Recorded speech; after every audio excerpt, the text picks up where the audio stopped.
What I'm going to talk to you about today comes from my heart, from my experience in life, from playing this role as messenger, which I take very seriously, from my efforts to wake up the American people, from my family, from all the letters that I get, the people that I talk to, just like I've talked to many of you here today. I've learned some things, and I think these things need to be passed on to you. And I think you need to start examining yourself, your agenda, your mission. Who are you? What are you about? What do you believe about America? Is it true? Are you helping to divide us more? Or are you helping to bring us together? Do you really understand what this country is all about?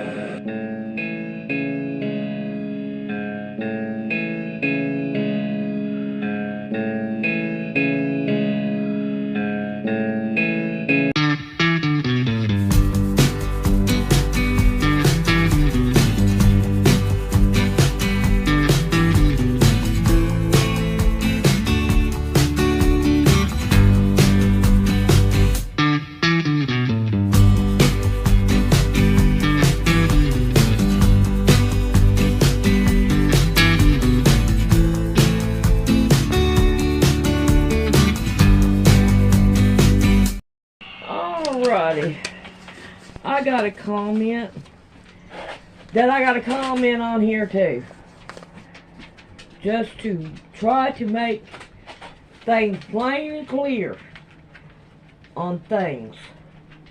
Politics is another religion. I don't care if you think it ain't, it is. Politics is another religion. So now, okay, in politics, they will take your money, your freedom, and power. So if you want to have politics, I feel for you, because God will say, let me find it in the Bible here, what He's going to say to you. This is my opinion, because God knows your heart, not me. Let's put your socks back on. Let's see. The white took them off. That's the only All right. They're going to keep the socks on. They're going to stay 7 outside. and 21.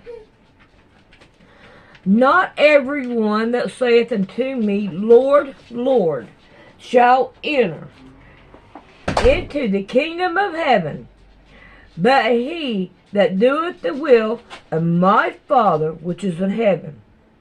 Many will say in that day, Lord, Lord, we have not prophesied in your name, and in your name have cast out devils, in thy name doeth many wonderful works. And then will I profess unto them, I never knew you. Depart from me that work iniquity. Now, you can either obey the Creator God and His Son, or the government. That's totally up to you. If you think that the government is for you, you are wrong. You need to get your head out of the sand and find out exactly what's going on in this world. You really do. So, now, I want to go to Hebrews 14. For here we have contributing city, but we seek one to come. Okay, now this is when Christ comes back. I think I went up too early, but I don't care. By him, therefore, let us offer the sacrifice of praise to God completely. That is the fruit of our lips, giving thanks to his name. We need to give thanks to the Creator God, but to do good and to communicate, forget not, for with such sacrifice God is well pleased. Obey them that have ruler over you, and submit yourself, for they watch your soul. Now I'm going to stop right here. Let's look at mom and dad. Mom and dad is the one that has got rulership over your soul when you are young. The government has no rulership over you. As they must give account that they may do it with joy and not with grief. Now wait a minute. The government causes grief. So really, do you think that they really care about your soul? Alright. For that is unforgettable for you. Now I'm going to tell you. The government don't give not one flute about you. Now, let's see.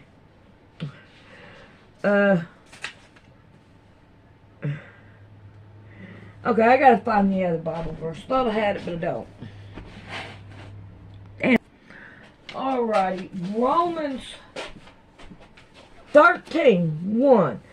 Let every soul be subject unto the higher power, for there is no power but of God. God's the only one that has power over your soul, not the government, not nobody else. That be or ordained of God. Now, look up the word ordained.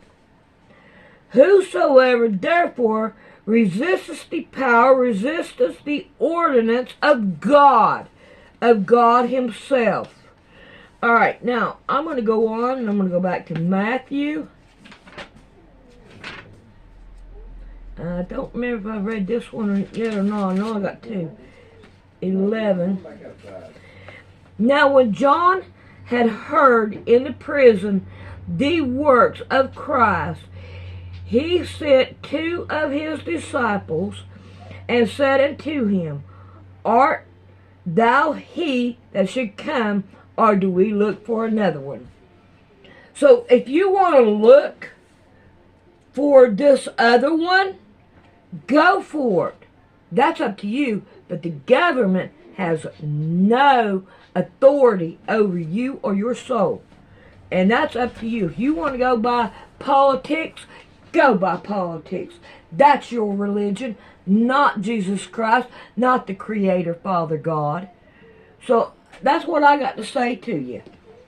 From my heart, from my experience in life, from playing this role as messenger, which I take very seriously, from my efforts to wake up the American people, from my family, from all the letters that I get, people that I talk to, just like I've talked to many of you here today,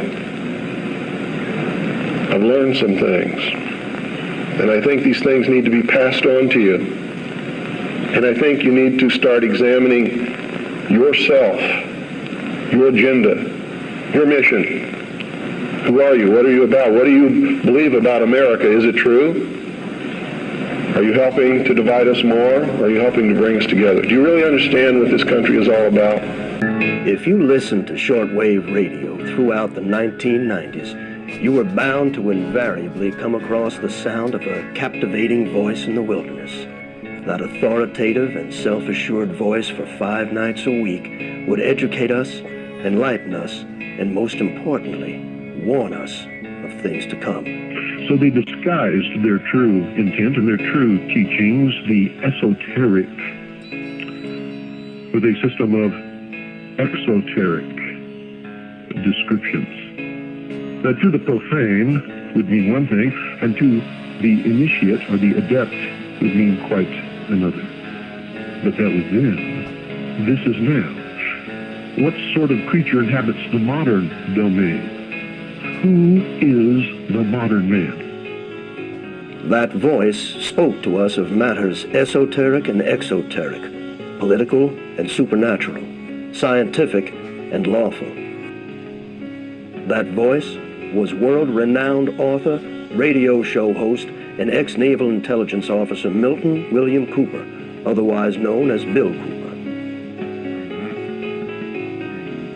Yeah, I was reared in a military family. My father's an Air Force colonel. He's retired now. He was a command pilot.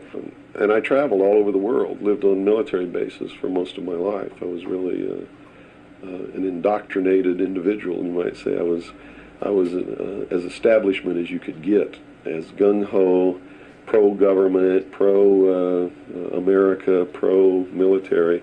And that's why I went into the military, because that had been so much of my life. I went into the Air Force. I was in the Strategic Air Command for 4 years as an aircraft and missile and hydraulic technician. Bill left the Air Force in 1965 to join the United States Navy. Cooper was a member of the Office of Naval Security and Intelligence, serving as a harbor and river patrol boat captain at Da Nang and the Dong Ha River Security Group, Qua Viet, Republic of Vietnam. William Cooper was awarded several medals for his leadership and heroism during combat, including 2 with V for valor.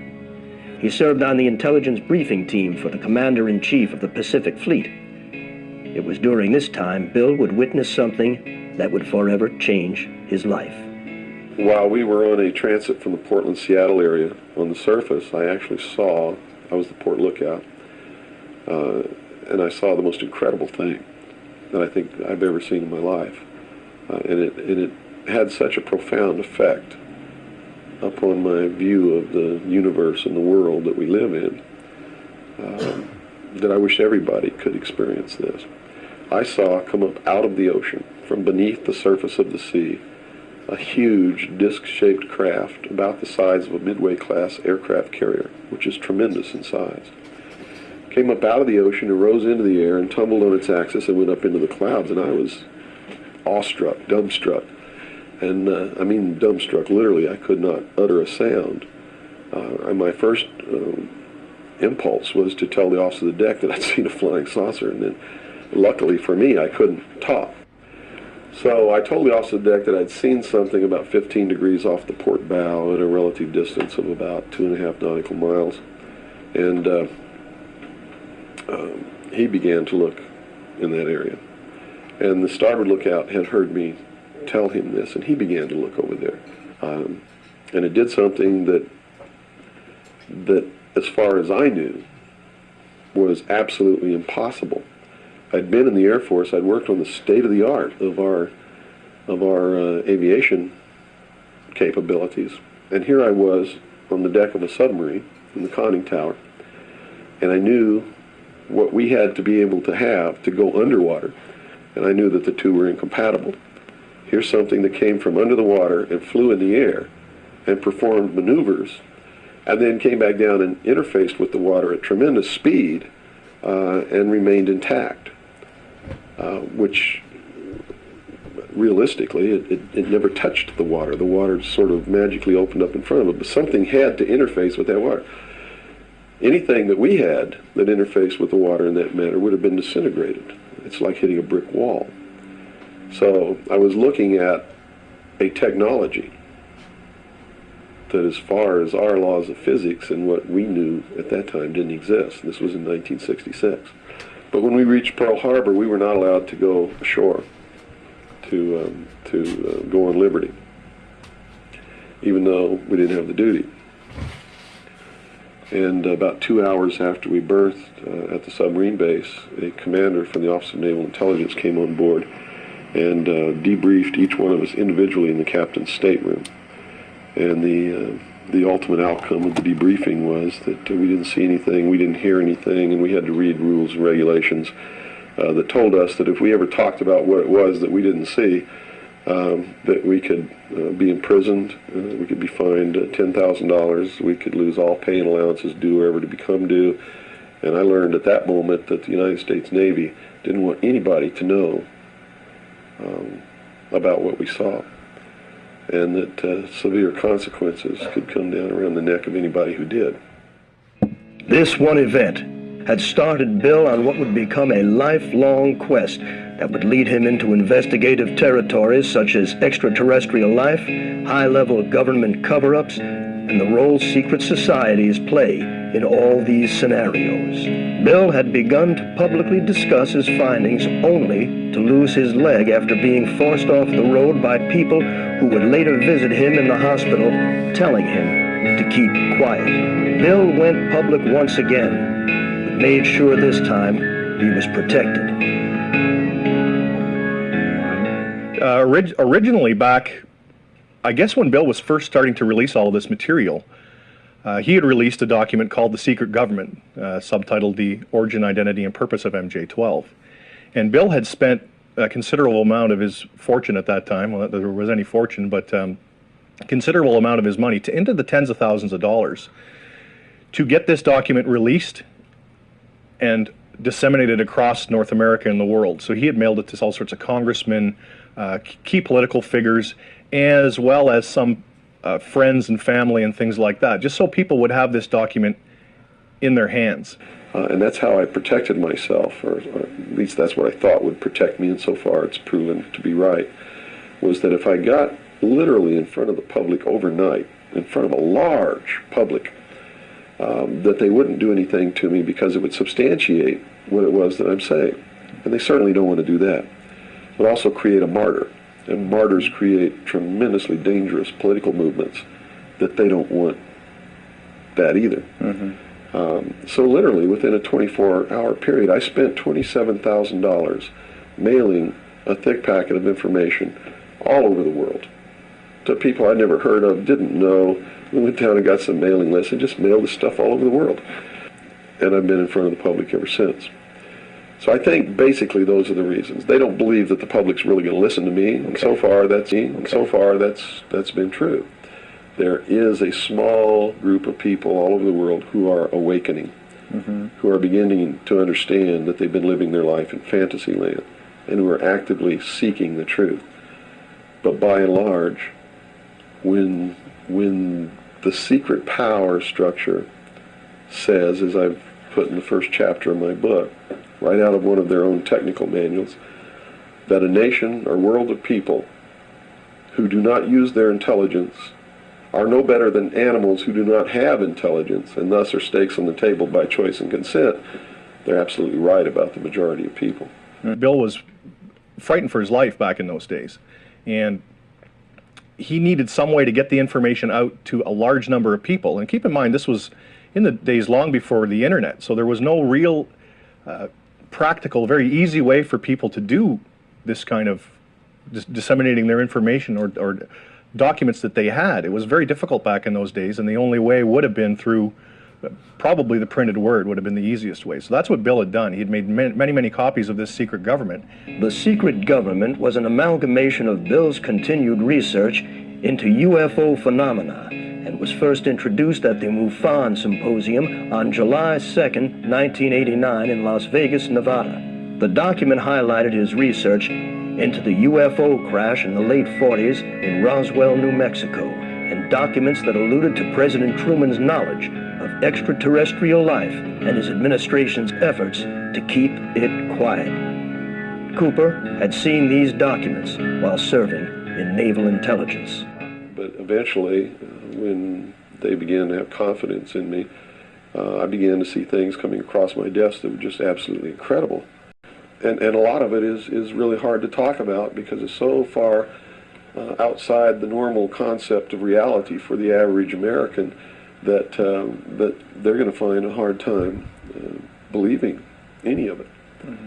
But I saw documents that were labeled under the classification top secret, and the compartmentalized, or the compartment that was put into was called MAGIC, M-A-J-I-C, which told me that UFOs are real, which I already knew. I'd seen one. Right. But this went farther than that. It told me that they were extraterrestrial in origin, that there were 4 different extraterrestrial species or races visiting this Earth, and that they had actually entered into an agreement with the United States government with one of these species of alien beings to exchange technology, and it told me all the projects that was underneath this, Project Red Light was actually the testing of extraterrestrial craft. Project Plato was a diplomatic project. Pounce was the recovery of technology. Pluto was the application of that technology to our own secret space program, not the public space program. There are two different space programs. One is what the public gets to see, which is overseen by NASA, and the other one is a secret space program that nobody gets to see, which is really overseen by the Navy Department under specialized, compartmentalized black projects. I also saw documents under an operation called Operation Majority, which outlined the plans to bring together a one-world government and also included extraterrestrial information within that. Project Grudge, which was the second project. First was Sign and then Project Grudge, which contained all of the extraterrestrial information up to a certain point. I forget the year cutoff.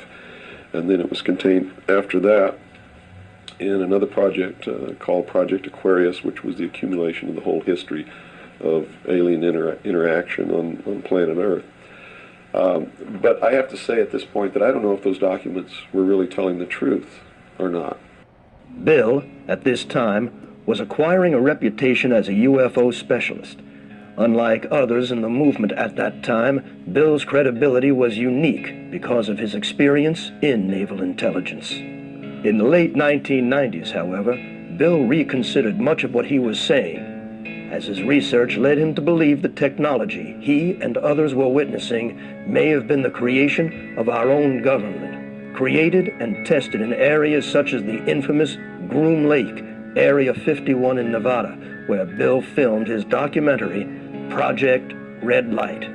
Bill was actually the first one to go to Area 51 and start filming some of these UFOs or alien spacecraft, whatever they may have been. Bill always maintained that it was a military base, which it is. We all know that now.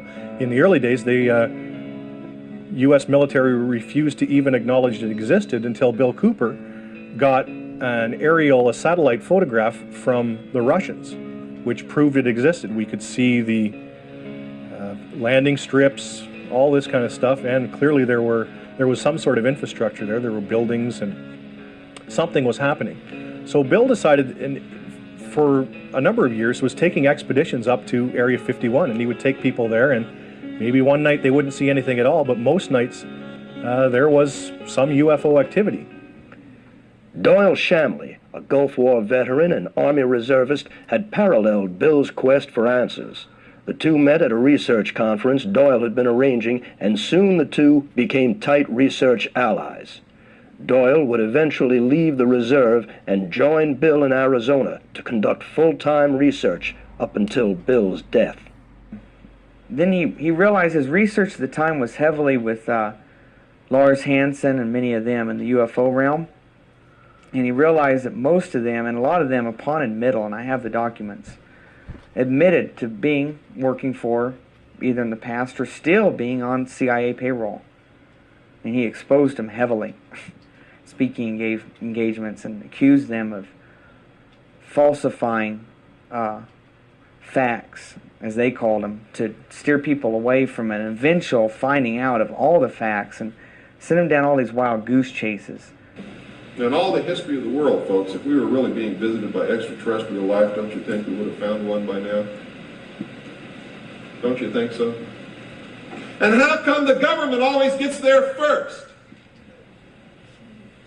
It's podunk time. It's in the middle of nowhere. There's a farmer milking his cow, a flying saucer crashes, and the government gets there before he could get from his cow to the crash site.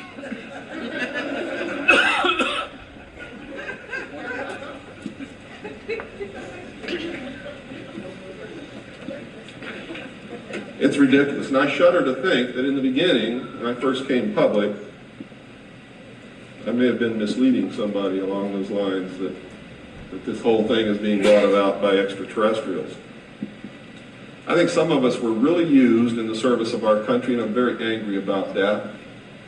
He then realized that the scope of it was not going to be handled by just searching the paranormal. We had to get more into our worldly realm, right here, right now, the politics, the economics. And that's when he shifted more towards government-type studies. In the history of the world, there had never been a people who were truly free or who truly ruled themselves until the United States of America was created as a republic by which we ruled ourselves through elected representatives whom we sent to the State House, either in the States or to Congress, to do it. They also gave us every tool by which we would destroy ourselves if we weren't capable of doing it. The United States and France, the revolution in this country and the revolution in France, were created to bring about governments which would function as the antithesis to the kings and queens of the world and cause them to topple off their thrones. It also gave man a chance to prove once and for all whether he could rule himself or not. And if he could, fine. That would be the New World Order. If he couldn't, they built the tools into the Constitution to allow them to take it away from us. And those tools are the creation of the federal democracy within the boundaries of Washington, D.C., and the right to contract, through which, if we were irresponsible, we would contract to receive rights from that federal democracy and thus, in return, give up our freedom. And that's exactly what's happening. After lecturing, releasing documents, and doing talk radio for a number of years, Bill had finally synthesized his research, life experiences, and philosophical insights into what would become one of the most popular underground conspiracy books of all time. Behold a Pale Horse. Beyond a doubt, I think the work that introduced Bill Cooper to the world has to be Behold a Pale Horse. Now, Bill had released a lot of other documents and things, but up until 1991, when the book was published, self-funded, by the way, the book starts out with Bill describing himself, who Bill Cooper is. He was reared in an Air Force family, goes through his early childhood years up to when he came back from Vietnam, and then where he got all of this information that he was putting into his book and why he felt compelled that he had to release this information. This title is from the book of Revelations, because I have to tell you this, and you may think I'm nuts if you want to, but this is the truth. Either these men are following the book of Revelation, the book of Revelation as it is in the Bible. Mm-hmm. They're either following it just like a plan and bringing the prophecies in there to pass to manipulate and control those who believe in those prophecies and neutralize them, so to speak. In other words, if this is written in the Bible and God has ordained it, who am I to resist? It must come to pass, so I'm not going to try to stop it. Okay. What a perfect way to neutralize the opposition right off the bat. Or there really is a God, and what he said was going to come to pass is coming to pass. And I named this, Behold a Pale Horse, from chapter 13 of the book of Revelations. The fourth horse, the fourth horseman of the apocalypse is the pale horse. And I looked, and behold a pale horse, and his name that sat upon him was Death. And hell followed with him, and power was given unto them over the fourth part of the earth, to kill with sword, and with hunger, and with the beasts of the earth. And that is taking place now today. The fourth horseman is riding across the world now. That's what AIDS is all about. That's what all these little brush fire wars all over the world are all about. That's what's happening. That's why cancer cures are suppressed. So it's not hidden at all. It's there for anybody who wants to look. And I get people who still come to me all the time and say, Bill, you're all wrong. It's the Jews. The Jews are subverting the world. Man, it's not the Jews. It's not the Catholics. It's not the blacks. It's these men who belong to the ancient mystery schools, who meet in secret and decide the fate of the world. And they belong to all different races and all different nationalities and all different religions to the public point of view. But in secret, it's a different story. Bill's second major contribution, and arguably his most compelling, was the 42 hours worth of dedicated broadcasts into the history, origins, and agendas of secret societies. The series was simply called Mystery Babylon and began with an interpretation of the Stanley Kubrick classic 2001, A Space Odyssey. To simplify, I guess we could say that Bill took us on a journey through the language, religion, and symbology of the elite, the power structure. What do these people believe? He started out with something modern and then took us way back into the ancient texts of the mystery schools, ancient Egypt, some of the beliefs and mythology of ancient Egypt, tons and tons of Masonic works and other mystery texts. You're listening to The Hour of the Time. I'm your host, William Cooper. Tonight, ladies and gentlemen, we begin the origin, the history, the dogma, and the identity of the ancient mystery religions which are now known as the mystery schools, the Order of the Quest, Freemasonry, the Ancient Order of the Rose and Cross, the Knights Templar, the Sovereign and Military Order of the Knights of Malta, the Order of St. John of Jerusalem, the Priory de Sion, the Thule Society, are sometimes known as the Thule Society, the Order, the Skull and Bones, the Russell Trust, the Jason Society, the Scroll and Key, the Illuminati, and I could go on and on and on and on. But the most important thing to realize is that they all have been collectively known throughout the ages as the mystery schools, the Illuminati, which literally means illumined ones. They are all one and the same, as you will come to know.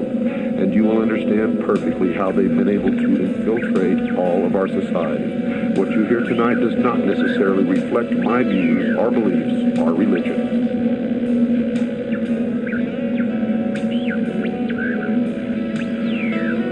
They have ruled from the shadows, you see.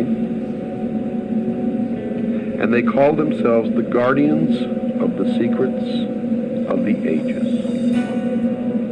And their first religion was called astrotheology, or the worship of the heavens. And their first object of worship was the sun. The second object of worship was the moon. And everywhere you see the mystery schools or the mystery religion, you will see the symbols of the sun and the moon, also known as Osiris and Isis.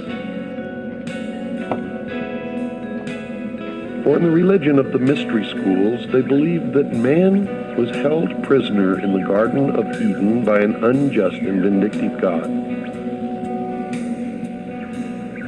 And that man was not told by this unjust and vindictive God that he could have the same powers. And man was set free from the bonds of ignorance by Lucifer through his agent Satan, and many believe that the two are the same. And that's okay, because maybe they are. And that through the gift of intellect, man himself will become God. Now, for those of you who understand what I am imparting to you now, you may not even have to listen any farther, for it explains everything that has ever happened in the history of man, and everything that is happening now, and all that is to happen in the future.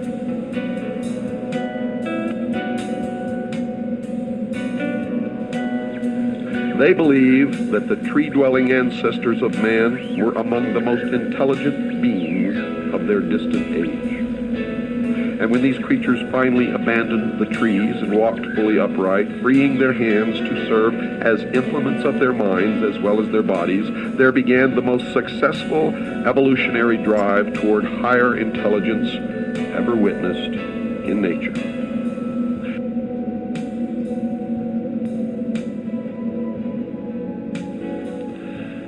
Now notice Lucifer was called the Son of the Morning Star. He was also called the Morning Star, and there is a great mystery here, because Christ also called himself the Morning Star.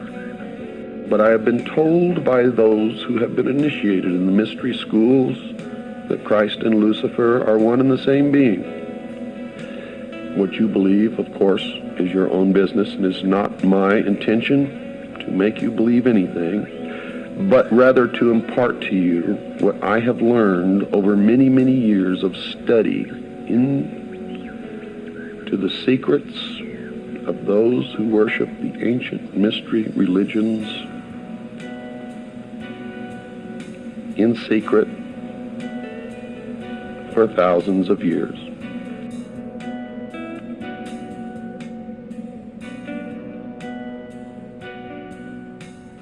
I do not advise you what you should believe or not believe. But I do advise you that we all need to learn as much as we can about everything that we can, because one thing I have learned in my life is that most of what we have ever been taught has been a lie. And that whoever these people are, who are the priests, the adepts, the initiates, and the mystery schools, they are in control, and they are shaping the future, and that future will affect all of us, so we had better learn as much about them as we can. One of the brilliant things about Bill was that he was able to fluidly switch between when he was reading to when he was commenting, so